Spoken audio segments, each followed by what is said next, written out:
내일부터는 혼자 살아요. 그럼 오늘 밤은 마지막이네요. 네, 마지막이에요. 찻잔을 쥔 손이 떨렸어요. 43년을 함께한 남편이 맞은편에 앉아 있었지만 그 거리가 태평양보다 멀게 느껴졌죠. 부엌 시계 소리만 째깍째깍 울렸어요. 이게 정말 끝인가 싶었어요. 67살에 다시 혼자가 된다니 상상도 못했거든요. 그런데 왜 이렇게 가슴이 뛰는 걸까요? 오늘 사연 시작 전 채널을 구독하고 좋아요를 눌러주시고 어디서 시청 중인지 댓글로 알려주세요. 이 이야기를 함께 느껴주세요. 제 이름은 이서진이에요. 서울 외곽 조용한 골목에서 작은 서점을 운영하고 있어요. 서진 서재라는 이름으로 15년째 책과 함께 살고 있죠. 남편과는 작년부터 각방을 썼어요. 서로 할 말도 없고 그냥 습관처럼 한 집에서 지냈거든요. 그런데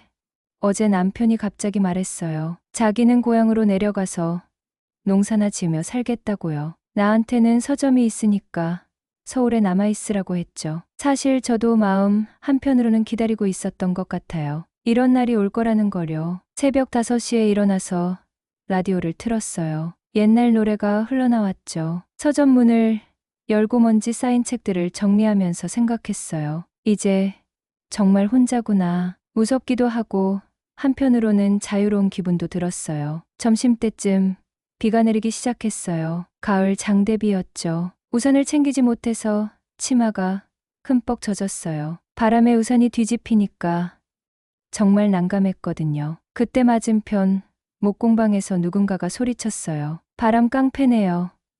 이리 들어오세요. 돌아보니 70살쯤 되어 보이는 남자분이 손을 내밀고 계셨어요. 목공방 간판에는 도현 목공방이라고 적혀 있었죠. 평소에 인사만 나누던 이웃이었는데 이렇게 가까이서 본 건 처음이었어요. 목공방 안에 들어서니 편백나무 향이 코끝을 스쳤어요. 클래식 음악이 낮게 흘러나오고 있었죠. 정말 아늑한 공간이었어요. 그분이 수건을 건네주시면서 웃으셨어요. 김도연이라고 해요. 평소에 인사만 나누고 지냈는데 이렇게 제대로 인사드리네요. 이서진이에요. 감사해요. 목공방 구석구석을 둘러보니 정성스럽게 만든 가구들이 가득했어요. 책상, 의자, 수납장까지 모두 따뜻한 나무 색깔이었죠. 손으로 만진 흔적이 느껴지는 가구들이었어요. 혼자 사세요? 갑자기 튀어나온 질문에 당황했어요. 아직 남편이 떠나지 않았는데 왜 그런 말을 했는지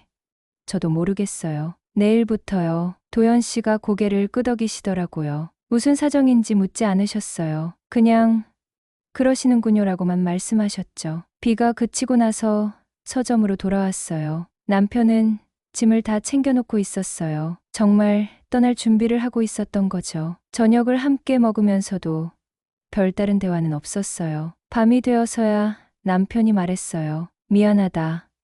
서진아. 뭐가요? 좋은 아내였는데 내가 부족했나 봐. 저는 대답하지 않았어요. 미안하다는 말보다는 그냥 조용히 떠나주는 게 더 고마웠거든요. 43년이라는 시간이 이렇게 끝나는구나 싶었어요. 잠자리에 들면서 내일을 생각해 봤어요. 처음으로 혼자 맞이하는 아침이 될 거예요. 무서우면서도 설레더라고요. 67살의 새로운 시작.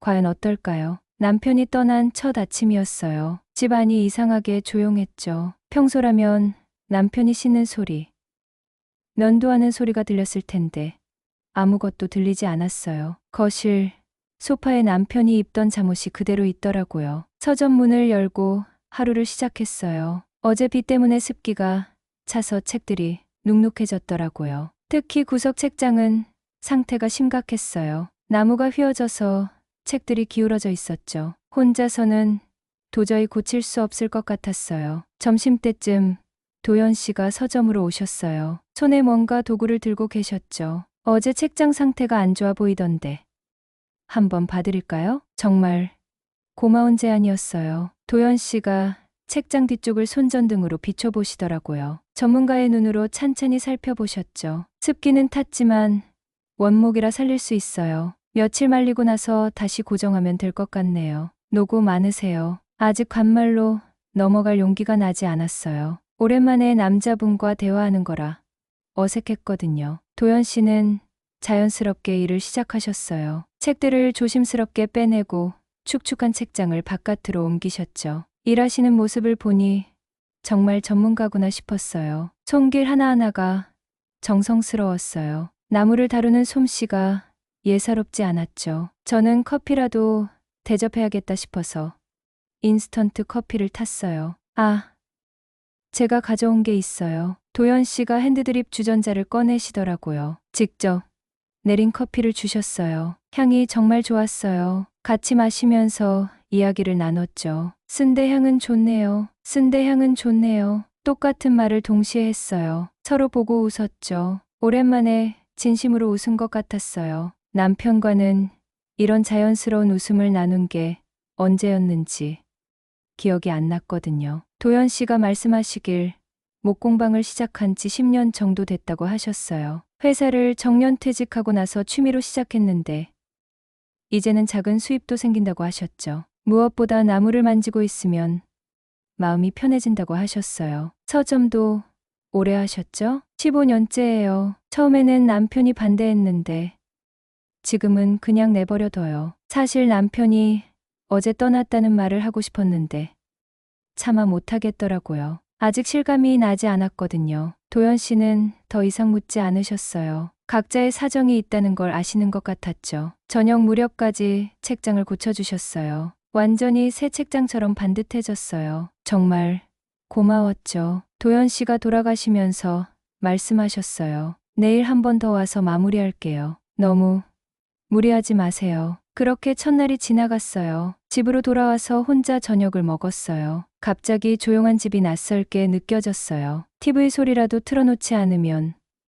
너무 적막했거든요. 밤 10시쯤 휴대폰에 메시지가 왔어요. 모르는 번호였는데 확인해보니 도연 씨였어요. 책장 치수 재봤습니다. 내일 뵐게요. 메시지 끝에 웃는 얼굴, 이모티콘이 있었어요. 정말 오랜만에 받는 따뜻한 메시지였죠. 휴대폰에 김도연이라고 저장했어요. 새로운 연락처가 하나 생긴 거예요. 잠자리에 들면서 생각해봤어요. 혼자 사는 게 생각보다 나쁘지 않을 수도 있겠다는 생각이 들었어요. 물론 외롭긴 하지만 누군가의 눈치를 보지 않아도 되니까 편하기도 했거든요. 그리고 도연 씨 같은 좋은 이웃이 있다는 것도 위로가 됐어요. 오랜만에 마음 편한 사람을 만난 것 같았죠. 내일 또 오신다니 조금 기대가 되더라고요. 도연 씨가 약속대로 다음날 오셨어요. 아침 일찍부터 책장 마무리 작업을 시작하셨죠. 저는 평소보다 일찍 서점 문을 열고 기다리고 있었어요. 왜 그렇게 기다려졌는지 저도 모르겠더라고요. 며칠이 그렇게 지나갔어요. 도연 씨는 매일 오셔서 서점에 이것저것을 고쳐주셨어요. 삐걱거리던 문짝도, 높이가 안 맞던 책상도 모두 새 것처럼 만들어 주셨죠. 저는 그분이 일하시는 동안 따뜻한 차를 끓여드렸어요. 자연스럽게 반말을 하게 됐어요. 도연 씨가 먼저 편하게 하자고 말씀하셨거든요. 나이도 비슷하고 이웃 사이인데 굳이 어색하게 지낼 필요 없다고 하셨죠. 저도 그 말이 맞다고 생각했어요. 그런데 일주일쯤 지난 어느 날이었어요. 시장에 장을 보러 갔다가 깜짝 놀랐어요. 도연 씨가 젊은 여자와 팔짱을 끼고 걸어가는 모습을 봤거든요. 30대 후반쯤 되어 보이는 여자였어요. 두 사람이 정말 자연스러워 보였어요. 여자가 도연 씨 어깨를 가볍게 치면서 웃고 있었어요. 그 웃음소리가 귀에 들렸죠. 오빠라고 부르는 소리도 들렸어요. 가슴이 갑자기 철렁 내려앉았어요. 왜 그런 기분이 들었는지 이해할 수 없었어요. 도연 씨한테 특별한 감정이 있었던 건 아니었는데 뭔가 배신당한 것 같은 느낌이었거든요. 발걸음을 돌려서 집으로 돌아왔어요. 그날 오후에 도연 씨가 서점으로 오셨어요. 평소처럼 밝은 얼굴로 인사하셨죠. 저는 괜히 어색했어요. 아까 본 장면이 자꾸 떠올랐거든요. 오늘은 일찍 문 닫을게요. 왜요? 아직 이른 시간인데 그냥 좀 피곤해서요. 거짓말이었어요. 사실은 도연 씨와 함께 있기가 불편했거든요. 나이 많은 남자가 젊은 여자와 다니는 모습을 봤다니 생각만 해도 기분이 이상했어요. 도연 씨는 뭔가 이상하다는 표정을 지으셨지만 더 묻지는 않으셨어요. 그냥 조심히 들어가라고 말씀하시고 돌아가셨죠. 저는 셔터를 내리고 집으로 갔어요. 집에서 혼자 저녁을 먹으면서 생각해 봤어요. 내가 왜 이러고 있지?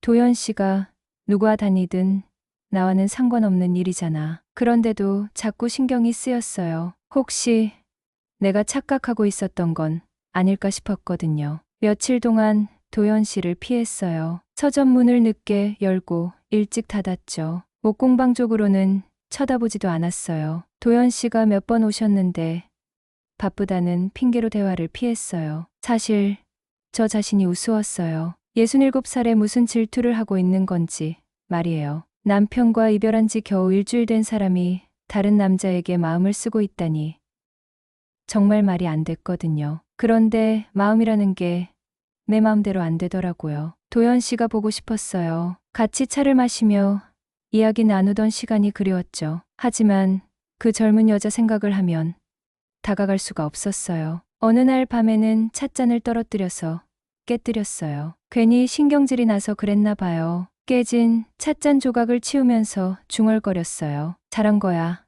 나이 값을 해야지. 하지만 마음 한편으로는 진실이 궁금했어요. 그 여자가 정말 도현 씨 연인인지 아니면 다른 관계인지 알고 싶었거든요. 그런데 직접 물어볼 용기는 없었어요. 며칠 더 그렇게 지냈어요. 도현 씨는 더 이상 서점으로 오지 않으셨어요. 아마 제가 피하는 걸 눈치채신 것 같았어요. 목공방 불빛은 여전히 저녁까지 켜져 있었지만 저는 그쪽을 보지 않으려고 애썼어요. 그러다 보니 서점도 예전처럼 어수선해졌어요. 도현 씨가 고쳐주신 것들이 다시 조금씩 고장나기 시작했거든요. 혼자서는 어떻게 할 수가 없었어요. 일주일이 더 지났을 때였어요. 오후에 비가 오기 시작했더라고요. 서점 문을 일찍 닫고 집으로 가려는데 누군가 초인종을 눌렀어요. 문 밖을 내다보니 도현 씨가 서 있었어요. 우산 2개를 들고 계셨죠. 문을 열까 말까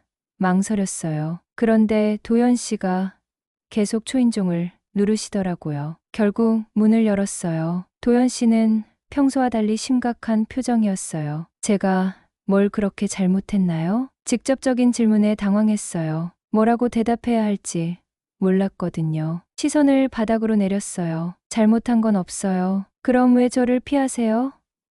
일주일 넘게 제대로 된 인사도 못 나눴잖아요. 도현 씨 목소리에 서운함이 섞여 있었어요. 저도 미안한 마음이 들었지만 그 젊은 여자 이야기를 꺼낼 수는 없었어요. 너무 유치한 것 같았거든요. 그냥 바빠서 그랬어요. 거짓말이시죠. 단호한 말투였어요. 도현 씨가 이렇게 강하게 나오실 줄 몰랐어요. 평소에는 항상 부드럽고 배려심 많으신 분이었거든요. 결국 도현 씨가 제안하셨어요. 비도 오고 하니까 근처 공원 정자에서 이야기하자고 하셨죠. 저는 거절할 이유를 찾을 수 없었어요. 우산을 받아들고 함께 나갔어요. 공원까지 가는 동안 말이 없었어요. 빗소리만 우산 위에 떨어졌죠. 정자에 앉아서도 한동안 침묵이 흘렀어요. 도현 씨가 먼저 입을 열었어요. 혹시 저에 대해서 뭔가 오해하고 계신 건 아닌가요? 그때야 말할 수밖에 없었어요. 시장에서 본 일을 솔직하게 말씀드렸어요. 젊은 여자와 팔짱을 끼고 다니는 모습을 봤다고.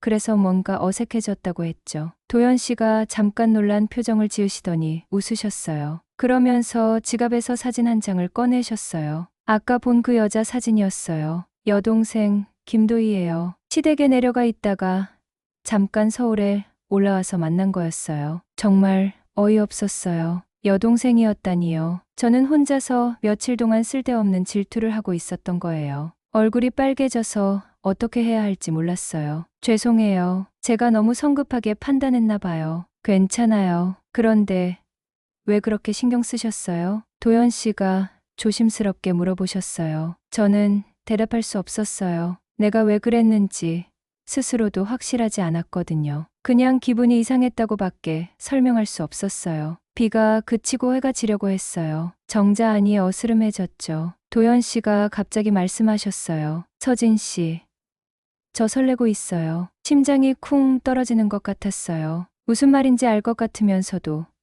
확신할 수 없었어요. 도현 씨가 계속 말씀하셨어요. 아내를 잃고 혼자 산 지 3년이 됐다고 하셨어요. 그동안 누구에게도 마음이 끌린 적이 없었는데 저를 만나고 나서 달라졌다고 하셨죠. 매일 서점에 가는 게 하루 중 가장 기다려지는 시간이라고 하셨어요. 저도 그래요. 저도 모르게 고백이 나왔어요. 정말 그랬거든요. 도연 씨가 오시는 시간이 되면 괜히 거울을 보게 되고 옷매무새를 정리하게 됐어요. 혼자 사는 집이 외롭지 않았던 것도 도연 씨 때문이었죠. 공원을 나와서 집까지 함께 걸었어요. 나란히 걸으면서 이런저런 이야기를 나눴어요. 서로의 지난 이야기, 앞으로의 계획, 소소한 일상까지 모든 게 궁금했어요. 집 앞에서 헤어질 때 도연 씨가 말씀하셨어요. 천천히 알아가자고, 서두르지 말자고 하셨죠. 저도 그게 좋다고 했어요. 나이가 나이인 만큼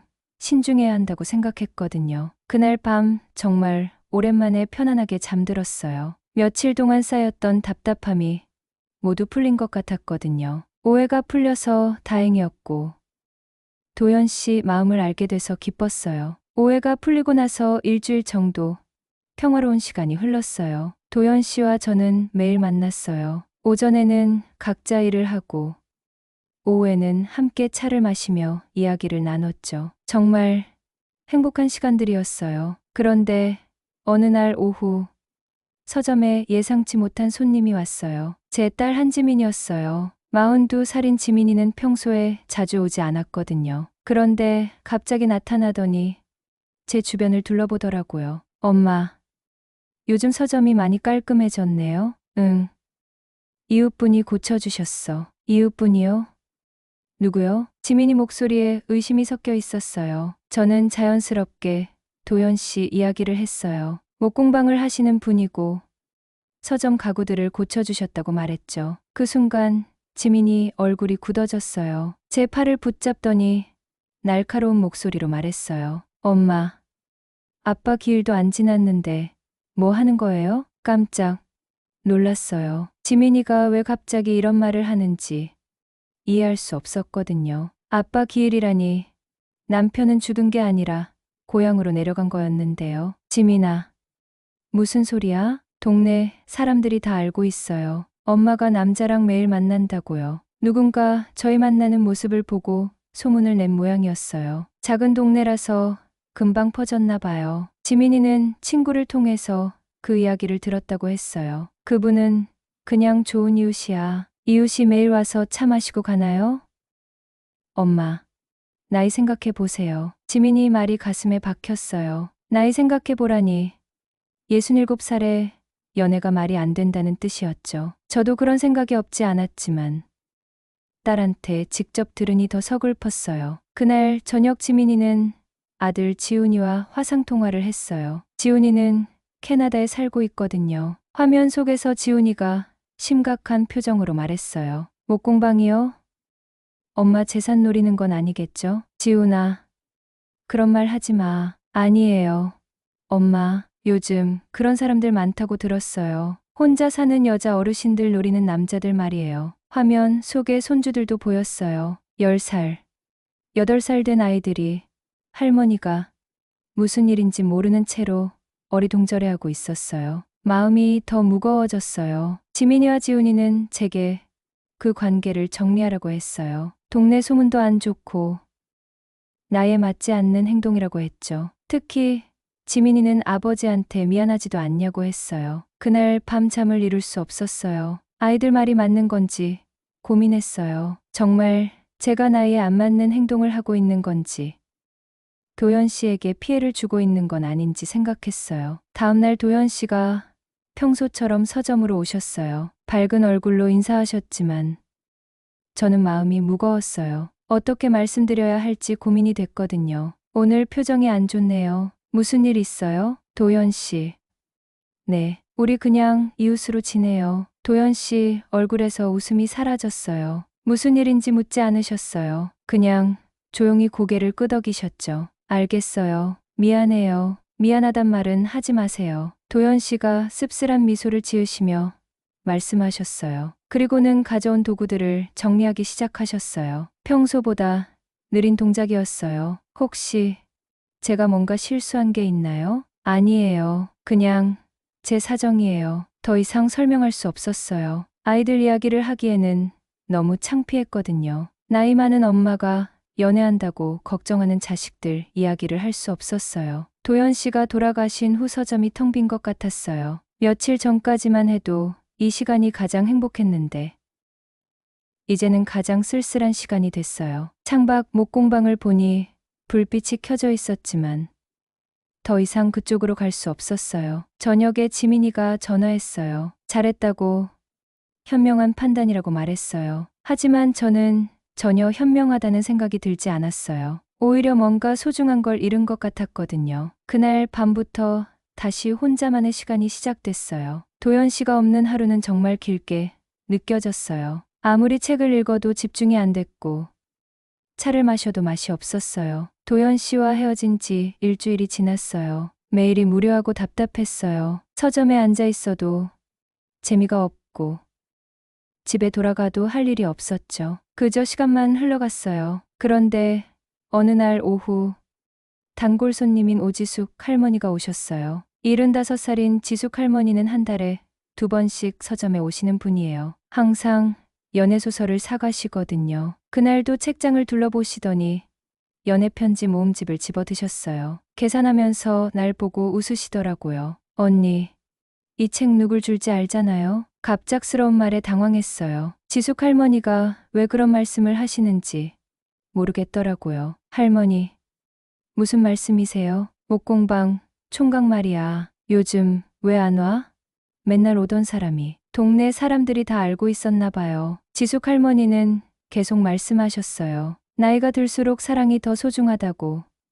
젊을 때는 몰랐던 진짜 마음을 알게 된다고 하셨죠. 할머님도 그러세요? 내가 70에 재혼했거든. 자식들이 난리 쳤지만 지금 생각해보니 잘한 일이야. 지숙 할머니 이야기를 들으니 마음이 복잡해졌어요. 누군가는 용기를 내서 새로운 사랑을 시작했는데 저는 자식들 눈치만 보고 있었던 거예요. 할머니가 돌아가신 후 혼자 생각해봤어요. 정말 제가 잘못 선택한 건 아닐까 싶었어요. 도연 씨를 포기한 게 후회됐거든요. 하지만 이미 늦었죠. 도연 씨한테 상처를 드렸는데 어떻게 다시 말을 꺼낼 수 있겠어요. 며칠 후 서점을 정리하다가 이상한 걸 발견했어요. 도연 씨가 고쳐주신 책장 한 칸이 비어 있더라고요. 책을 빼보니 나무 뒷면에 뭔가 새겨져 있었어요. 서진 2025.10 작은 글씨로 제 이름과 날짜가 새겨져 있었어요. 도연 씨가 언제 새겨놓으신 건지 몰랐어요. 처음 책장을 고쳐주실 때였나 봐요. 가슴이 찡해졌어요. 빈칸이 내 마음 같네. 혼잣말을 하면서 그 자리에 앉아 있었어요. 도연 씨 생각이 계속 났어요. 같이 차를 마시던 시간.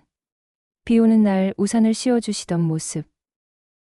따뜻한 미소까지 모든 게 그리웠어요. 용기를 내야겠다고 생각했어요. 자식들, 눈치만 보고 살 수는 없잖아요. 제 인생인데 제가 결정해야죠. 서점 문을 잠그고 목공방으로 향했어요. 목공방 문 앞에서 잠깐 망설였어요. 도연 씨가 저를 받아주실까 걱정됐거든요. 이미 상처를 드렸는데 다시 찾아가는 게 염치 없을 수도 있었어요. 심호흡을 하고 문을 두드렸어요. 안에서 기계 돌아가는 소리가 들렸어요. 잠깐 후 도연 씨가 문을 열어주셨어요. 안전 마스크를 쓰고 계셨는데 놀란 표정이었어요. 서진 씨, 도연 씨, 숨이 차올랐어요. 뛰어온 것도 있지만 긴장해서 그런 것 같았어요. 도연 씨가 마스크를 벗으시더니 저를 바라보셨어요. 들어오세요. 목공방 안은 여전히 편백나무 향이 났어요. 클래식 음악도 흘러나오고 있었죠. 하지만 예전보다 어수선해 보였어요. 도연 씨도 평소보다 수척해 보이셨고요. 미안해요. 미안하단 말 하지 말라고 했잖아요. 그래도 말하고 싶어요. 정말 미안해요. 도연 씨가 의자를 권해주셨어요. 마주 앉아서 이야기를 시작했어요. 지난 일주일 동안 얼마나 후회했는지, 도연 씨가 얼마나 그리웠는지 솔직하게 말씀드렸어요. 자식들이 반대해서 포기했다는 것도 털어놨어요. 나이에 맞지 않는다고, 동네 소문이 안 좋다고 했던 이야기도 다 말씀드렸죠. 도연 씨는 조용히 들어주셨어요. 서진 씨 마음 이해해요. 정말요? 저도 비슷한 경험이 있거든요. 아내가 세상을 떠나고 나서 가족들이 재혼 이야기만 나와도 펄쩍 뛰었어요. 도연 씨가 제 손을 잡아주셨어요. 따뜻한 손이었어요. 그 순간 모든 걱정이 사라지는 것 같았어요. 목공방 창문으로 석양이 들어왔어요. 톱밥이 햇빛에 반짝이면서 춤추듯 흩날렸어요. 정말 아름다운 순간이었어요. 도연 씨와 다시 함께 할 수 있다는 생각에 눈물이 날 것 같았어요. 천천히 해요. 서두르지 말고요. 네. 그럴게요. 그날부터 다시 시작했어요. 이번에는 더 조심스럽게. 하지만 더 확신을 가지고요. 자식들이 뭐라고 해도 제 마음은 바뀌지 않을 거라고 다짐했어요. 도연 씨와 다시 만나기 시작한 지 한 달이 지났어요. 이번에는 좀 더 신중하게 관계를 발전시켜 나갔어요. 서로의 마음을 확인했으니까 급할 것도 없었죠. 매일 만나지는 않고 이틀에 한 번씩 만났어요. 그런데 자식들이 계속 신경 쓰이더라고요. 특히 지민이는 가끔 서점에 들러서 제 표정을 살피곤 했어요. 혹시 다시 그 남자를 만나는 건 아닌지 의심하고 있는 것 같았거든요. 어느 날 도연 씨가 제안하셨어요. 여동생 도희 씨를 통해서 우리 자식들을 만나보자고 하셨죠. 오해를 풀고 제대로 인사를 나누는 게 좋겠다고 하셨어요. 처음에는 걱정됐어요. 지민이가 어떻게 반응할지 모르겠더라고요. 하지만 도연 씨 말씀이 맞다고 생각했어요. 숨어서 만날 수는 없잖아요. 도희 씨가 먼저 지민이와 만나기로 했어요. 동네 카페에서 만났는데 저는 멀리서 지켜봤어요. 도희 씨가 오빠 이야기를 해주고 있었어요. 나중에 들으니 도희 씨가 이런 말을 했다고 해요. 오빠는 아내가 투병할 때 8년 동안 한 번도 병원을 빠진 적이 없었다고요. 그런 사람이니까 언니를 걱정할 필요 없다고 했대요. 오빠는 진짜 좋은 사람이에요. 언니도 혼자 사시는 게 안쓰러워서 그런 거고요. 지민이도 조금씩 마음이 누그러지는 것 같았어요. 집에 와서 저한테 물어보더라고요. 정말 진심이냐고, 후회하지 않겠냐고 말이에요. 엄마 인생이니까 엄마가 결정하세요. 대신 조심하시고요. 지민이가 허락해준 거나 마찬가지였어요. 캐나다에 있는 지훈이도 화상통화로 도연 씨와 인사를 나눴어요. 처음에는 경계하더니 이야기를 나누고 나서는 괜찮은 사람 같다고 했어요. 그렇게 자식들 허락을 받고 나니 마음이 한결 편해졌어요. 도연 씨와 본격적으로 미래를 이야기하기 시작했어요. 결혼까지는 아니더라도 함께 살아보자는 이야기가 나왔죠. 동네 이탈리안 레스토랑에서 소박한 가족 모임을 했어요. 도연 씨와 저,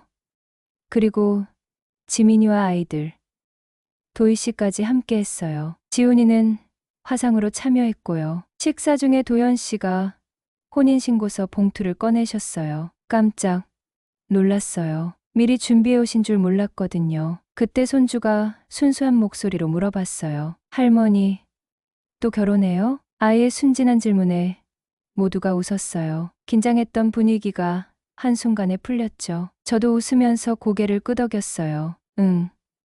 할머니가 좋은 할아버지 만났어. 가족들이 박수를 쳐줬어요. 정말 따뜻한 순간이었어요. 이렇게 자연스럽게 받아들여질 줄 몰랐거든요. 눈물이 핑 돌았어요. 혼인신고서에 도장을 찍는 순간 정말 떨렸어요. 43년 만에 다시 하는 결혼이라니 꿈만 같았어요. 도연 씨도 긴장하신 것 같았어요. 손이 살짝 떨리시더라고요. 식사 후에 도연 씨가 깜짝 선물을 준비하셨다고 하셨어요. 서점으로 모두 함께 갔어요. 도연 씨가 제가 비워놨던 책장 칸으로 안내하셨어요. 거기에 하얀 수건이 깔려 있었어요. 정말 새하얀 수건이었죠. 도연 씨가 말씀하셨어요. 오늘부터 우리의 첫 페이지예요. 가족들이 다시 박수를 쳐줬어요. 저는 눈물이 났어요. 이렇게 아름다운 순간이 있을 줄 몰랐거든요. 67살에 새로운 시작을 한다는 게 믿기지 않았어요. 그날 밤 도희 씨와 지민이가 함께 이야기하는 모습을 봤어요. 서로 연락처도 주고받고 친해지는 것 같았어요. 이제 진짜 가족이 된 거라는 생각이 들었죠. 도연 씨와 저는 손을 잡고 골목길을 걸었어요. 가로등 불빛 아래서 그림자가 하나로 겹쳐졌어요. 정말 오랜만에 누군가와 손을 잡고 걸어본 것 같았어요. 후회하네요. 전혀요. 서진 씨는요? 저도 전혀 안 해요. 그날 밤 정말 행복했어요. 자식들의 축복을 받고 새로운 가족이 된다는 게 이렇게 기쁠 줄 몰랐어요. 나이가 들어서 하는 결혼이 이렇게 달콤할 줄도 몰랐고요. 잠자리에 들면서 생각해 봤어요. 용기를 내길 잘했다는 생각이 들었어요. 자식들 눈치만 보고 있었다면 이런 행복은 없었을 거예요. 때로는 나이와 상관없이 마음이 이끄는 대로 살아야 하는 것 같아요. 내일부터는 정말 새로운 인생이 시작될 거예요. 도연 씨와 함께하는 두 번째 인생 말이에요. 혼인신고를 한 지 일주일 후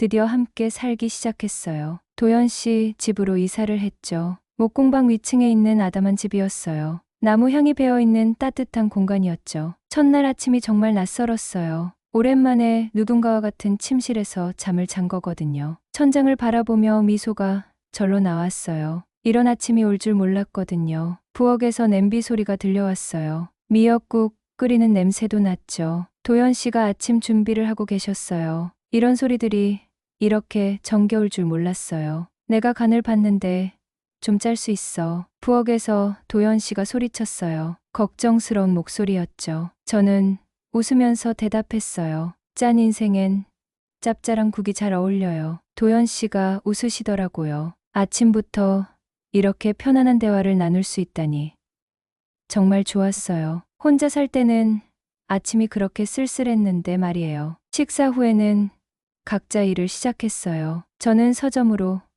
도연 씨는 목공방으로 내려가셨죠. 그런데 점심때 도연 씨가 특별한 제안을 하셨어요. 목공방과 서점 사이 벽을 조금 허물어 보자고 하셨어요. 완전히 뚫는 건 아니고 작은 통로 하나 정도만 만들자고 하셨죠. 그러면 서로 보면서 일할 수 있을 거라고 하셨어요. 정말 좋은 아이디어라고 생각했어요. 각자 일은 하면서도 함께 있는 느낌을 받을 수 있잖아요. 바로 작업을 시작했어요. 먼저 벽에 마스킹 테이프로 라인을 그었어요. 어디까지 뚫을지 표시하는 거였죠. 두 사람이 함께 선을 긋는 모습이 재미있었어요. 마치 아이들이 놀이하는 것 같았거든요. 여기까지 할까요? 조금 더 크게 해도 될 것 같은데요. 이런저런 이야기를 하면서 크기를 정했어요. 그리고는 함께 망치질을 시작했어요. 저는 벽돌 부수는 게 처음이라 서툴렀지만 도연 씨가 잘 가르쳐 주셨어요. 망치질하면서 많은 이야기를 나눴어요. 앞으로 어떻게 살아갈지, 서점과 목공방을 어떻게 운영할지 계획을 세웠죠. 함께 꿈을 이야기한다는 게 이렇게 즐거울 줄 몰랐어요. 이틀에 걸쳐서 작업을 마쳤어요. 작은 아치형 통로가 생겼어요. 서점에서 목공방이 보이고 목공방에서 서점이 보였죠. 정말 만족스러웠어요. 새로운 간판도 만들었어요. 도연 씨가 직접 나무로 만들어 주셨죠. 서진앤드 도현 이야기 책 커피나무라고 새겨 넣었어요. 저희 두 사람의 이야기가 담긴 특별한 공간이라는 뜻이었죠. 간판을 다는 날 동네 사람들이 구경하러 왔어요. 지숙 할머니도 오셨고 다른 상인분들도 축하해 주셨어요. 처음에는 수군거리던 분들도 이제는 응원해 주시더라고요. 잘 어울린다. 둘이. 나이 들어 찾은 사랑이 더 아름답네. 이런 말씀들을 해주셨어요. 정말 고마웠어요. 동네 사람들의 축복을 받으니 더욱 든든한 기분이 들었거든요. 지민이와 지훈이도 새 간판을 보러 왔어요. 손주들이 특히 좋아했어요. 할머니, 할아버지가 함께 일하는 모습이 신기한가 봐요. 아이들이 책도 읽고 나무 만지는 것도 구경했어요. 저녁에는 새로운 공간에서 첫 손님을 맞았어요. 젊은 부부가 와서 커피도 마시고 책도 보고 갔어요. 목공예품도 구경하더라고요. 정말 특별한 공간이 된 것 같았어요. 그날 밤 도연 씨와 함께 골목을 산책했어요. 우리가 만든 간판이 가로등 불빛에 반짝이고 있었어요. 정말 아름다운 광경이었죠. 행복해요. 저도요. 간단한 대화였지만 마음이 가득 찼어요. 67살에 이런 행복을 느끼게 될 줄 몰랐어요. 나이와 상관없이 새로운 사랑을 시작할 수 있다는 걸 깨달았죠. 집으로 돌아가는 길에 하늘을 올려다봤어요. 별이 정말 많이 보였어요. 도연 씨 손을 꼭 잡고 걸으면서 생각했어요. 이제 정말 두 번째 봄이 시작된 거라고요. 사랑에는 정말 나이가 없는 것 같아요. 마음이 이끄는 대로 용기를 내면 언제든 새로운 시작이 가능해요. 저처럼 늦은 나이에도 이렇게 아름다운 사랑을 만날 수 있거든요. 앞으로도 도연 씨와 함께 많은 이야기를 만들어 갈 거예요. 서점과 목공방이 있는 이 작은 공간에서 우리만의 특별한 추억들을 쌓아갈 거예요. 두 번째, 인생이 첫 번째보다 더 달콤할 수도 있다는 걸 보여드리고 싶어요. 오늘 이야기 어떠셨나요? 좋아요, 구독, 그리고 여러분들의 마음을 댓글로 꼭 남겨주세요. 사연자분께 큰 힘이 됩니다.